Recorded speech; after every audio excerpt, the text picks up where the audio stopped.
Hello, I'm Ranjiv. Today we are going to learn about the AS inorganic chemistry. AS inorganic chemistry. If you come to AS lessons, uh, under inorganic chemistry, we have to learn about these chapters. First chapter that we have to learn under AS inorganic chemistry is periodicity. Periodicity. Then group 2, we are going to learn about the group 2, or we are learning about the group 2 elements. Then we are learning about the group 15 and 16 elements. And then finally we are learning about the group 17 elements. So if you come to A2 lessons, we are learning about the transition elements separately. So we are going to discuss them separately, right? Okay. Today we are going to learn about the periodicity. So if you come to inorganic chemistry, I have seen that most of the students are not learning this properly, or it's difficult to memorize this one. The reason is there are a lot of reactions to memorize, but from this video you can understand, you can easily memorize the inorganic chemistry parts or the relevant things by using the short note, right? I'm going to give you a short note for periodicity, right? Today we are going to learn about we are going to discuss about the periodicity. Right. If you come to periodicity, first of all, tell me what is periodicity? It is a repeating pattern of chemical or physical property. It is a repeating pattern of physical or chemical property across the period or down the group. Across the period or down the group. Okay. Right. If you come to periodic properties,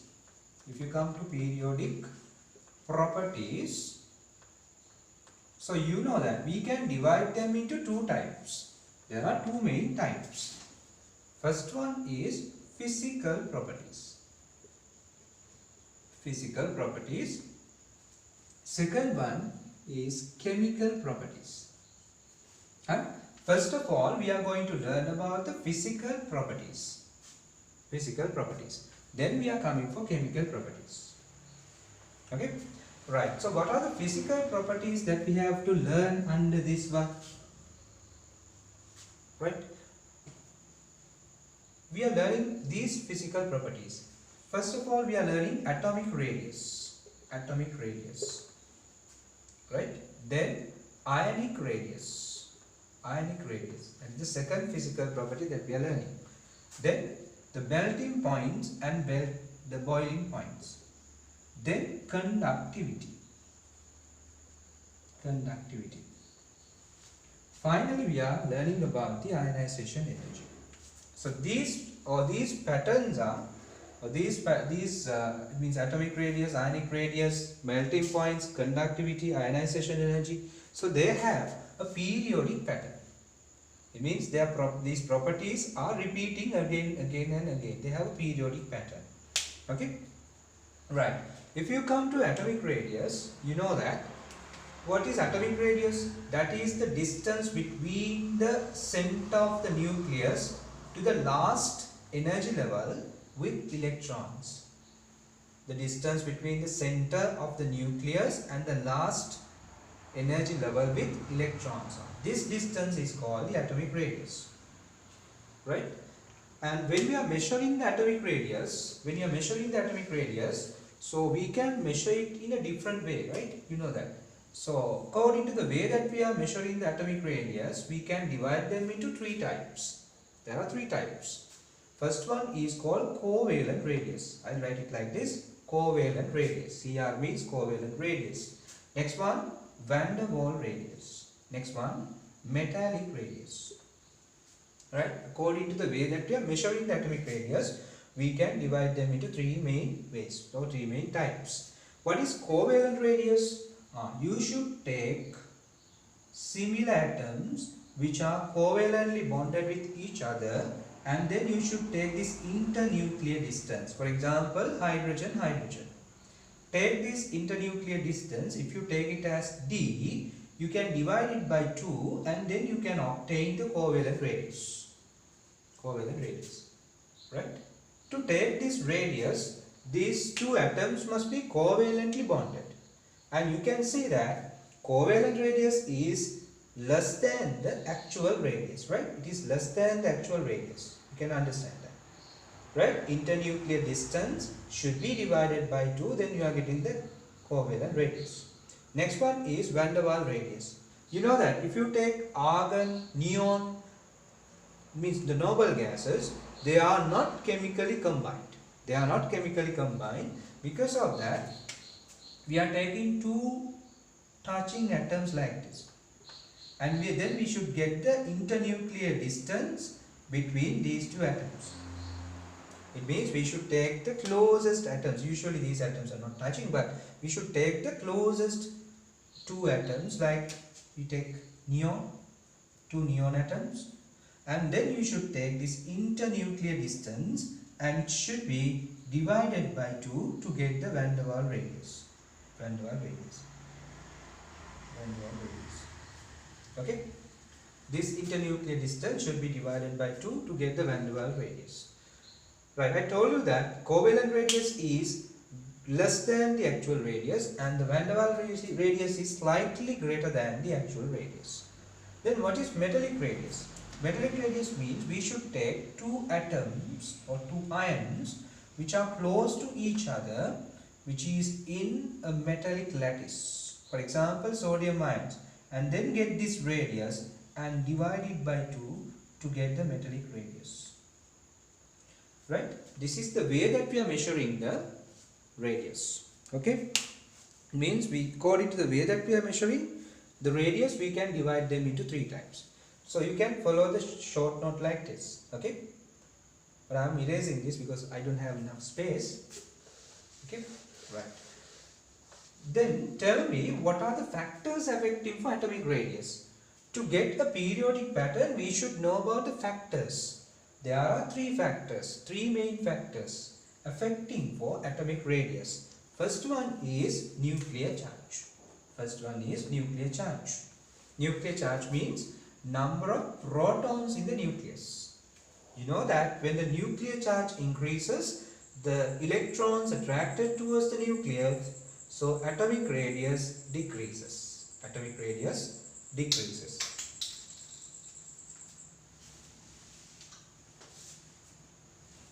Right.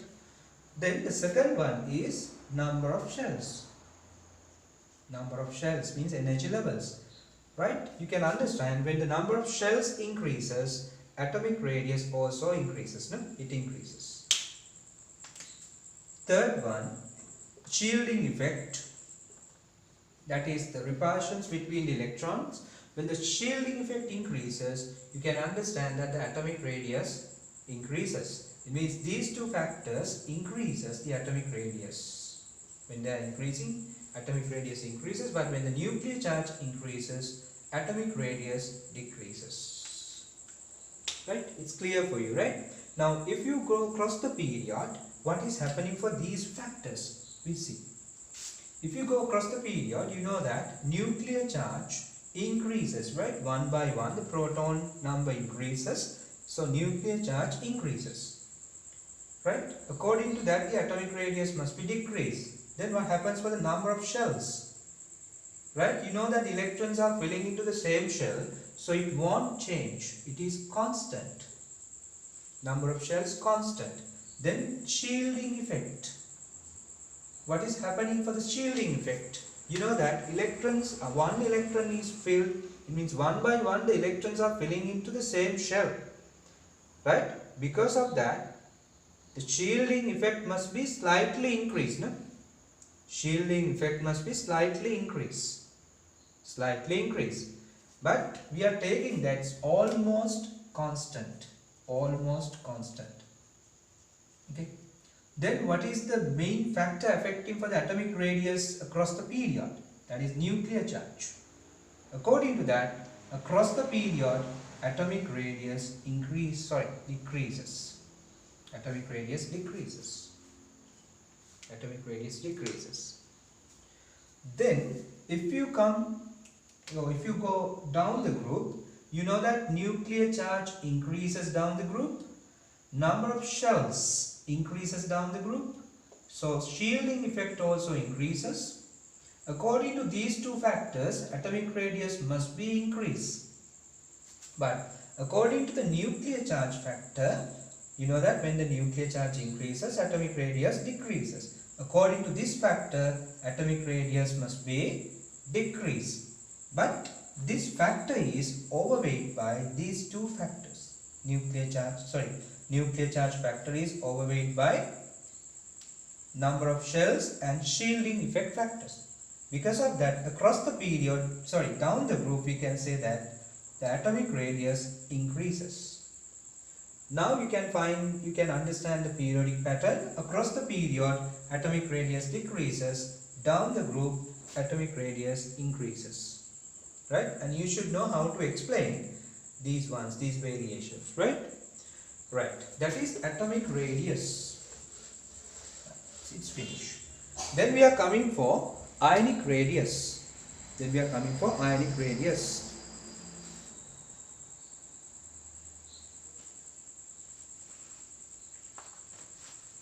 Right. If you come to ionic radius, so you can understand this one. If you take sodium ion and sodium atom, sodium ion has 11 protons and 10 electrons. This one 11 protons and 11 electrons. 11 protons and 11 electrons. Now you can understand that they have the same nuclear charge, but the number of electrons in sodium ion is less than this. It means the repulsions between the electrons are less, and these electrons are strongly attracted by these protons. No? Because of that, you can say that the cationic radius is less than the radius of the original atom. Right? Cationic radius is less than the radius of original atom. Right? That is ionic radius. Cationic radius. If you come to anionic radius, Cl and Cl minus, Cl has 17 protons and 17 electrons. And if you take Cl minus, it has 17 protons but 18 electrons. 18 electrons. Right. This one has an extra electron, so more repulsions between the electrons, right? More repulsion. So anionic radius is greater than the radius of its original atom. You can understand, right? Right. Then if you come to the periodic pattern, so we are talking about the third period. So you can go for the second period also. They have the same variation, right? We are talking about the third period. If you come to the third period, you can graphically represent that. So how we are representing the atomic radius graphically? So it gradually decreases across the period, like this. Like this, it gradually decreases. But if you come to ionic radius, you can see that for this axis you can see you can take the ionic radius, and for this axis you can take the atomic number, and then you can understand. So if you take these ones, sodium, iron, magnesium, then aluminium, silicon, phosphorus P3 minus, S2 minus, and Cl minus. If you take these ions, you can see that if you take these four, they are cations. They should have lower radius than these ones, right? These ones are cations and they should have lower radius than the anions.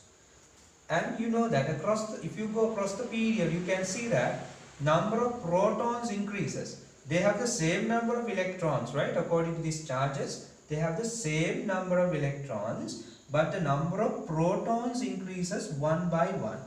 So what happens for the radius? You can see that it gradually decreases up to silicon. Because nuclear attraction increases, atomic radius decreases. Nuclear attraction increases and the atomic radius decreases. Then if you take these three, P3 minus, S2 minus and Cl minus, you can understand they should have higher radius than these ones, and their atomic radius also gradually decreases. Why? Like this. The atomic radius also decreases. What is the reason for that? Now if you go across the period, P3 minus, S2 minus, Cl minus, you can understand that its nuclear charge increase one by one, right? Nuclear charge, number of protons increases, So atomic radius, sorry, ionic radius must be decreased like this, right? And this is the ionic radius, ionic radius, right? I think you have understood this one, right? Now we are going for the next one, that is melting points and boiling points, right? And it is also very important, right? I'll use this variation. I'm taking the melting points with the atomic number. We are starting from sodium, magnesium, aluminium, silicon, phosphorus, sulfur, chlorine and argon. We are going to learn about these melting points. First of all, I draw the graph relevant to this one. We are starting from the sodium, then magnesium, then aluminium, and in silicon it grows up. If you take silicon, it has very high melting point.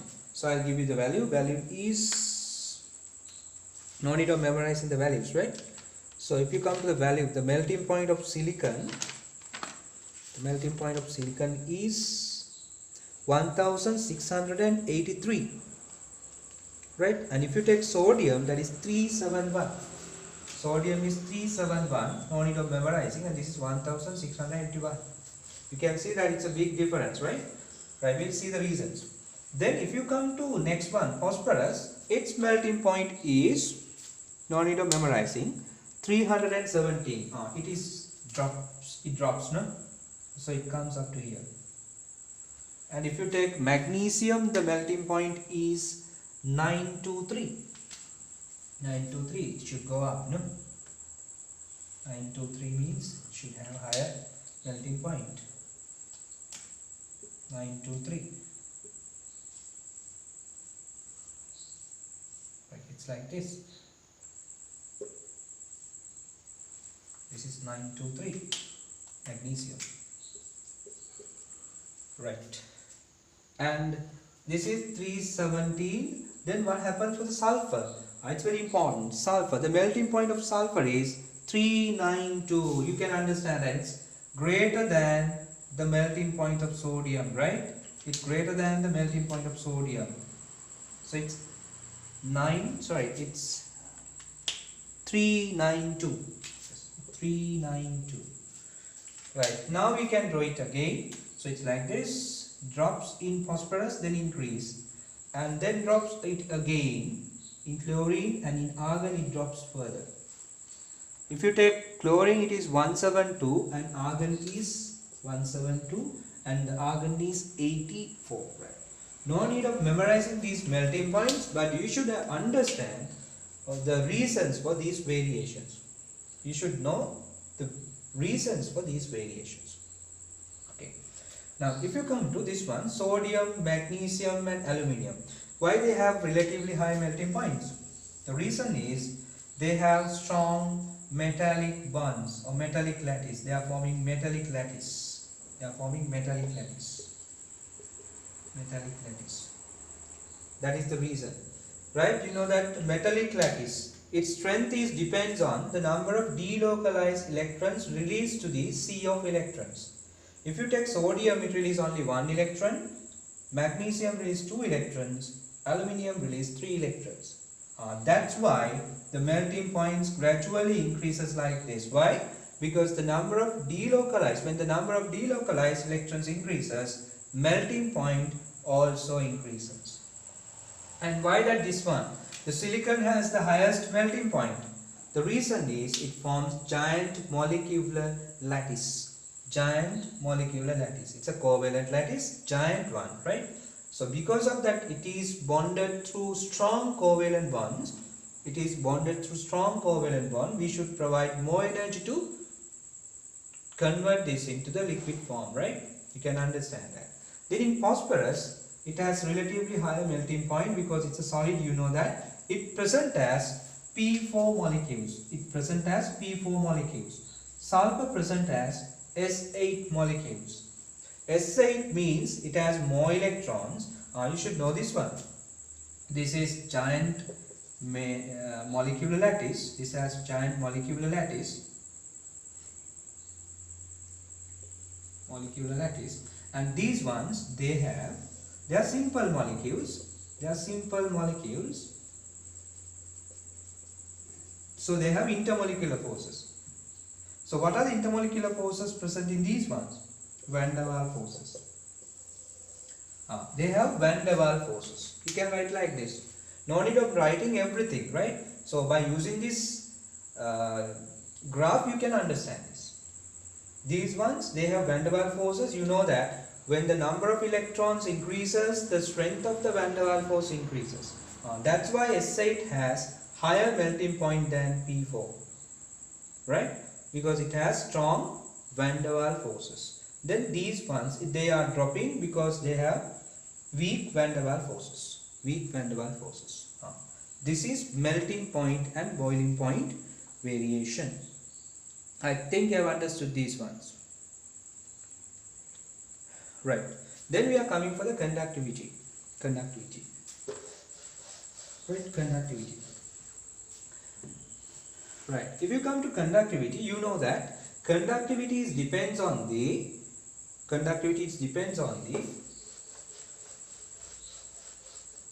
delocalized electrons present in these elements, right? So if you take metals, we know that inside that the electricity is carried by using the electrons, delocalized electrons, right? And if you take an ionic compound, we know that the electricity is carried by using the free ions. Right, now if you take these elements, you know that I'll take the conductivity for this axis and the atomic number for this axis. We know that sodium, magnesium, aluminium, silicon, phosphorus, sulfur, chlorine, argon. If you take these ones, sodium, magnesium, aluminium, if you take those three, they have relatively higher conductivity because they have free electrons, free mobile electrons, no? And we know that they are metals. And so why that this is gradually increases? Same reason. Sodium release only 1 electron, magnesium 2 electrons, and aluminium release 3 electrons. 2 is sea of electrons, right? So you can understand the number of delocalized electrons gradually increases, so conductivity also gradually increases. And in silicon, it drops. Right, you know that silicon is considered as a semi-metal or a metalloid. It has a small conductivity, but we can neglect that. Then in phosphorus it drops, in sulfur is very low, and in argon and fluorine it's nil. Right? Can understand? This is conductivity, and you should know why that this is increasing and it drops. And then if you take these one, they don't have the free mobile electrons. That's why they don't have conductivity, right? And if you go to the second period, you know that carbon has relatively high conductivity. And if you come to the deeper transition elements, copper and silver, they have relatively high conductivity, right? We are not going to learn it. We are going to learn transition elements later under A2. Right, now finally we are coming for ionization energy. Ionization energy. Right. What is ionization energy? Right. You know that you can divide them into two main types, the ionization energy. That is successive ionization energies and successive ionization energy of an element or an atom, and the ionization energies of the elements in a particular period. Right. Under this we are learning about the variation of the ionization energy of the elements in or through a particular period or in the particular period. So I am taking the third period. You know that if you take that one, the third period, ionization energy for this axis and atomic number for this axis: sodium, magnesium, aluminium, silicon, phosphorus, sulfur, chlorine, argon. Right. If you take these elements, you know that, so its variation is like this. So you know that it is called zigzag variation. They have a zigzag variation. They have a zigzag variation like this. This variation is called zigzag variation. And if you take neon, it has the highest first ionization energy, right? And if you go to sodium, it drops. It is less than sodium. Potassium, if you take potassium, it is less than sodium. Right. You know the reasons. We learned this one under the second chapter. Can you remember that? What are the factors affecting for the ionization energy? First one is the nuclear charge. When the nuclear charge increases, you know that the ionization energy increases. Next one, the distance between the nucleus to the electron. That is distance, no? Or you can say number of shells. Distance between the nucleus and to the electron. When that distance increases, ionization energy decreases. Last one, shielding effect. When the shielding effect increases, ionization energy decreases. You know that if you go across the period, nuclear charge increases, so ionization energy must be increased. Distance, no, it is not changing. Why? Because they have the same number of shells. Electrons are filling into the same shell, so it is not changing. And if you take shielding effect, so I told you that shielding effect is almost constant. It is slightly increases, but we are taking it as almost constant. Because of that, nuclear charge factor across the period, ionization energy must be gradually increases. Should have a general increasement. Must be gradually increase. But you can see that it has this zigzag pattern. What is the reason for that? If you come to this, when they are giving questions, they are asking about this variation, and this variation. You can understand down the group distance factor and shielding effect factor affects so ionization energy decreases. But if you take this one and this one, what do you think? If you take magnesium and aluminium, you know that first ionization energy of magnesium is greater than aluminium.